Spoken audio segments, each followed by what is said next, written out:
Tervist! Mina olen Joel Kannimäe. Oleme tänasel päiksepaistelisel päeval tulnud Nõvale Läänemaal. Ja põhjus väga lihtne. Käes on seeneaeg ja tänu sellele väga paljud inimesed vaaritavad köögis rohkem. Sügisel köetakse rohkem koldeid, potid, pannid särisevad pliitidel ja meie oleme täna siin, et näidata teile kahte asja. Esiteks, mis juhtub siis, kui tekib väikene tulekahju teie köögis. Ja näitame teile, mida ei tohi teha ja teisalt näitame seda, mida peaks tegema. Kui te hakkate midagi praadima, küpsetama, keetma, siis ärge jätke palun oma toitu järelevalveta.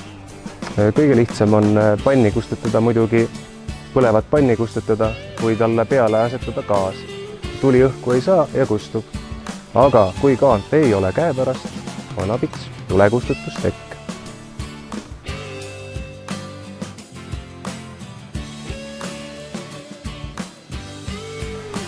Teine pilt näitab seda, mis juhtub siis, kui panni proovida kustutada veega.